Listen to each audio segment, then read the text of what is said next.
Welcome, everyone, to our in depth education for today. We have a brand new topic which I know that you are going to love. This topic is the guilt trap preventing you from growing your business? So, I'm going to drop a gold bit of nugget of wisdom for you on guilt, something that will just blow your mind and make you look at guilt from a very different perspective. So stay tuned for with us today. Is the guilt trap preventing you from growing your business? So the session today, we do have a download. So if you would love that download, in the chat below, then type in growth. If you're watching live, hashtag live. If you're watching replay, hashtag replay. It is great to see you. Thank you for joining us. So, with this session today, we are going to cover two dynamics. There's an inside world dynamic around guilt, and there's an outside world dynamic that we're going to cover. So, first of all, the inside world is around the cognitive dissonance that we have when it comes to creating guilt. And you're going to love this concept. And then the external dynamic around guilt is the equity theory. So, we're going to cover both of those today. So anytime you have like an insight, every time you have a moment of realization, something that really stands out for you, share it in the chat below. So welcome to class. So our session for today, we're going to cover like what's the impact that guilt has, especially in our business. So we really want to understand that first to see how is it maybe influencing our behavior, some of our decisions and our perceptions. So first of all, like chronic guilt, which is something that is prolonged over a long period of time. If we have that built up inside of us, we can have stress, burnout, we can have intense feelings of anxiety when it comes to working in our business, growing our business. And this becomes especially problematic when we have these unrealistic expectations or standards that we've placed upon ourselves. For example, this is like I see it often with client or coaches who are serving clients, and they have a very high expectation of how they're supposed to meet the needs of their clients. And that might be answering them whenever they respond or going above and beyond and getting the outcome they said they're going to deliver and do a 2 hour session instead of an hour session. And so there can be or guilt because they promised an outcome and they haven't quite got there. And so then there's guilt in not delivering the promise that they had said they were going to do. And so that can weigh heavily on people. I know someone in particular, a client who is a coach and thinks, well, how am I ever going to grow a coaching business if I just feel like I can't deliver the service that I want to deliver? How am I going to do, if I can't do it for one individual, how can I do it for multiple? And that's actually the thing that's stopping them from growing their business, is because they have high expectations, guilt when they don't meet that expectation, and then that's actually keeping them from growing their business. Another is around self-esteem, and it creates low self-esteem when we have guilt that builds up inside of us. And so, as a coach, when we feel that we have low self esteem, we can overcompensate for that perception and feeling that we have. We give more and we overcompensate in that perspective. And there can also just be that internal dynamic around lack of inadequacy, which means comparing to other people relative to what they're doing and focused on them instead of you. And then it might be also a reluctancy potentially to take on new opportunities and new growth inside of your business because you have low self-esteem, which is attached to things you might feel guilty about. And so then that prevents you from being able to grow your business. What guilt also does for you, and for some people at some times, is an avoidance behavior. So you would notice that guilt can tend to make you, if you feel guilty, you're going to avoid certain tasks, and then that creates more guilt. You know you need to do your taxes, or you know you need to do respond to an email, but you feel guilt and you don't do it, and then you feel guilty about that. And so imagine that multiple times over inside of your business. I see this many times, especially when a coach is building a business for the first time or building their own business, and they're doing a lot of the tasks they don't really want to be doing in business. And then there becomes a guilt that builds up, and then an avoidance behavior that results. And then they wonder, why am I not able to grow and build my business? Then what guilt also does, which is that thing where you're trying to go to sleep at night and then your brain just goes and just ruminates about all the things that you should have done, could have done, and that guilt just builds up inside, or the past, what you perceive to mistakes that you have made. And so when we have this, guilt then has this ripple effect into our health and well-being, our relationships, our productivity, our ability to rationalize or even problem solve. And so there are multiple ways that guilt can impact and influence us. So what is guilt? Guilt is one, a very complex experience that people can go through. And so, but it's going to arise from within you a perception that you have done something that has caused someone else greater challenge, greater disservice to them, and against what you might have believed you had an action and a belief that you had, and you haven't lived up to that. And so because of that, you have guilt inside and experience guilt inside. And it's going to cause mild to severe distress, depending on how big of a comparison it is. And so you might then find yourself going through, maybe there's, or actually, let me just talk about, there's different types of guilt that we could feel and that we can experience. So we can have reactive guilt, and so that's like you've done something and immediately you're reacting and you realize maybe you violated some standards that you wanted to live up to. Maybe you had a client's expectation, and then there's that reactive guilt that you experience. We can also have anticipating grief, and so what that guilt, and so what that means is that nothing's happened yet, but we're going to feel guilty about an action that we're about to do in the future. So I have a client at mine, and they have a major competitor that's come into Australia, and they are having to let go of a lot of staff. And so they haven't yet, or they've started to do some, but they haven't done the degree in which they know they need to. So there's this anticipating a lot more guilt ahead of them. And so there's this future guilt that they're feeling now. And so because of their actions they're going to do in the future, it's going to create it. We can also have existential guilt, and that can be around, I see this with some coaches where they just know that they have something greater inside of them to live up to, but they're not living up to that. And there's guilt for not taking more action. There's guilt for not serving more people. There's guilt for not reaching their potential or their goals that they have for their business. And then we can also have maybe like a collective guilt. I was just thinking about this today when I was kind of thinking about guilt. And there can be, when BHP had that massive spill in the ocean, there can be BHPs having guilt to the environment, guilt for their behavior, guilt for damaging the waterways. And so there can be like a collective guilt that can also happen. So there's multiple ways in which we can feel guilty. So I want to talk to you about your cognitive dissonance. And so if you haven't heard of that terminology before, let me just explain. It's this idea where you have mental discomfort about two contradictory ideas or beliefs that you have, and then it creates this tension inside of you. And so when it comes to guilt, we have a perception, and how we normally think about it in our world view is we have something that we have done an action towards, and we've felt guilty about that action because maybe other people have perceived that to be not okay, or we've had judgment about that. But we have to understand, why was there judgment in that in the first place? So if you had said that I'm going to deliver an expectation of a client, and the client has an expectation to deliver a particular service or an outcome for them, and then you don't do it, then you get guilt, you feel guilty about that. Where did that belief come from in the first place? You're just looking at the action, but there's also a belief that we have that I need to meet the needs of my clients. Then you didn't take that action, and then you create the guilt. But we focus very much on the action that's happening, but not the belief that we're having this cognitive dissonance or this tension between.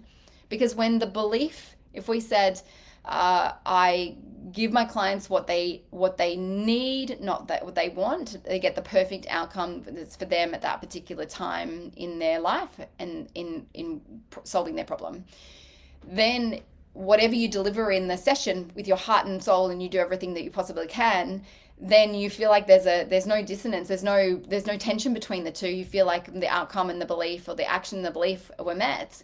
Then you're not going to feel guilty because your belief and the action were the same and they were met. And so it's the discrepancy between the two, between the belief and your action, that creates the tension, and then or creating the guilt inside. And so often when we're thinking about, say, in business, if we then have an expectation, I don't know, that an employee is supposed to stay with us forever, and I'm thinking from the employee's perspective. And the employee decides to leave. So if they have a belief that they're supposed to stay with us forever, and so that's their belief, and their action is they leave, maybe after a month, and they're like, oh my gosh, I don't want to do this anymore. And then they have cognitive dissonance, and they build up a lot of guilt because they had an expectation they should stay on, even though they weren't getting fulfilled in their job role, and they weren't loving it. And so there becomes this really big tension that they build up inside, and then expectation from the outside world, and then they feel guilty. But it's because of their belief they had around what an employee should do or not do, how they should behave. So the belief is actually creating the tension and the guilt.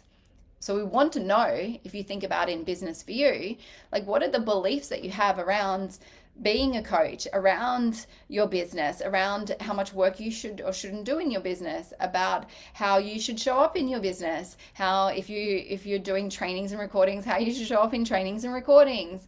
It's like, what are all the beliefs that you have around it? What's the actions you're taking when you feel guilty? Because if we just focus on the action, we're only looking at one half of the bigger whole. So I want you to start to consider what's the belief and the dilemma that's being created as a result of the actions that I'm taking. So I'd love to hear from you. If you put it in the chat inside of the session, like, what is it for you when you think about something that you feel really guilty about? One of them could be, and a standard one could be, so this isn't coaching, but this is, let's say it's having an affair. And so you have someone who's having an affair, and they have the behavior where they're sleeping with someone else or having emotional connection with someone else. So they've got that dynamic happening. And then, but then they have the belief they should be in a committed relationship, monogamous. And so the two conflicting beliefs that they have, or belief and action that they're having, is creating the guilt inside. But if someone believed that it's natural for polyamorous relationships, and that we shouldn't be tied down to one particular individual, and there's an open relationship, and then having another relationship outside of that, there's not going to be that guilt being felt inside, because the belief they have, the actions they're taking, are in alignment with each other.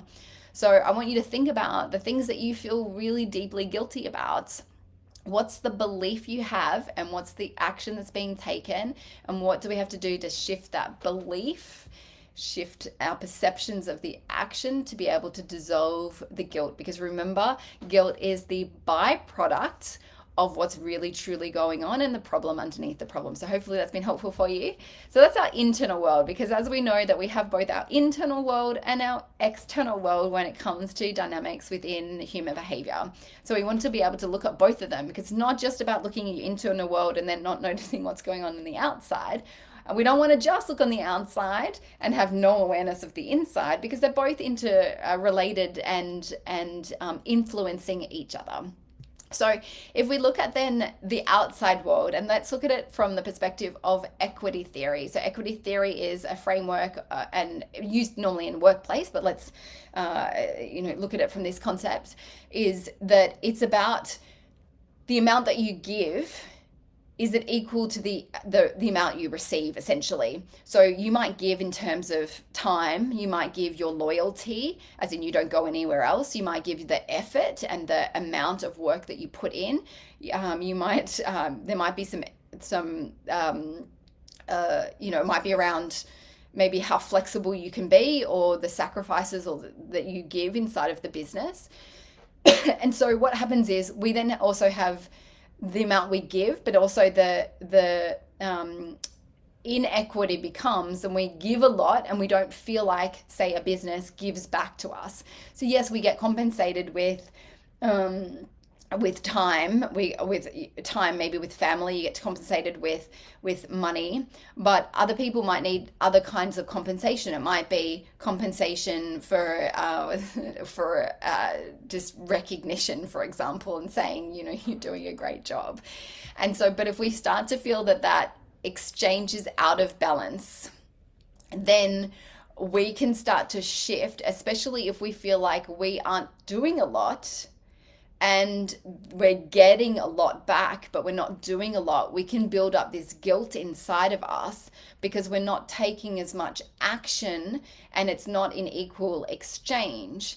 And so if you notice, then maybe other people in the workplace or other people in around are working harder, working more than you in comparison, then equity theory would then meet this guilt that starts to come up inside of you, and then you feel like that one, it can end up leading to shame, which we're going to talk about next week, which is going to be super inspiring to talk about. And so this unequalness creates our behavior to change, because whenever we feel guilty about something, we're going to overcompensate in some other area. So maybe it's not directly inside of business, but maybe you overcompensate with a client, or you overcompensate with your family member, or you do something to kind of make yourself feel better, because guilt adds this, I don't feel so good about myself. Let me go do something else, spend money, I feel better. Go and eat, I feel better. Go and speak to someone who gives me all of these dopamine hits and make me feel really great. Go and do that. And so you start to do behaviors that compensate for the guilt. And so what we want to be able to appreciate is that what's the equity theory, if we look at that concept in terms of our relationship with our clients, our relationship inside of with ourselves to our business. And so we want to make sure that there's this equal dynamic and a balance with what we're giving and receiving within our business. If not, we end up overcompensating at some stage. And so this also is helpful when you have dynamics, I guess, when you have employees.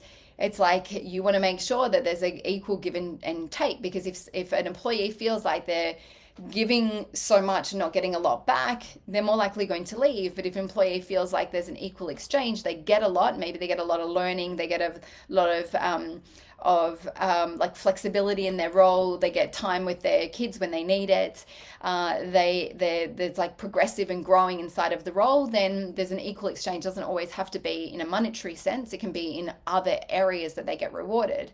But someone's going to feel guilty if they get all of that, but they're not performing. I just still remember there was one particular client I had. They're like, during the lockdown stage, they're like, I'm probably sitting at maybe like 2 hours to max 4 hours of a work day. And so, and then still getting time to do building of another type of business outside of that. And so, okay, so how are you feeling about this? Like, that's fine. And so there's no guilt there. And so, but we have to sometimes be mindful. Sometimes our self-righteousness can be blinding to guilt, because we feel like if we feel like within the equity theory, if we feel like in the past, but we've done so much in the past, and then now I should just reap all the benefits and deserve, then what can happen is there's out of fair exchange with other people in the business. And so what we want to be able to do is make sure that we have an equal, we perceive an equal give and take throughout the entire length of the business that we're doing. So maybe just some food for thought for you to start to think about equity exchange. Also think about the cognitive dissonance when it comes to guilt. But what we're doing is really having a look at the layers of guilt and why we experience guilt and how we experience guilt, and then how that then can impact and grow our business. So when it comes to cognitive dissonance, I want you to start to think about what's the belief and what's the action, and then what's the guilt that I feel. So then we know that, we know how we can grow our business. When you start to think about the equity theory, you start to think about relation to other people, relationship to your clients, yourself inside of your business, and what's in fair exchange, that we don't build up that guilt inside and then overcompensate in some way, shape, or form. So hopefully this has been helpful for you. I'd love to hear in the comments your greatest insight, realization for today. That would be amazing. We do have a download, so if you'd love that, then just make sure you down and put in the comments growth, and we'll get that download to you. And if you would love to come and join us for Maximum Growth Academy, this is just like a little bite-sized snippet of some of the information, but also the transformation that you can get if you're really wanting to shift some of that guilt and do the implementation and the action steps from a mindset perspective to be able to grow your business. Then Maximum Growth Academy is for you. So I'd love to see you in. We have an amazing group, an amazing community to be a part of. So I'd love to see you and have your sparkly face join us. So thank you so much. I hope you have a beautiful day wherever you are in the world, and I look forward to seeing you at the next perfect time.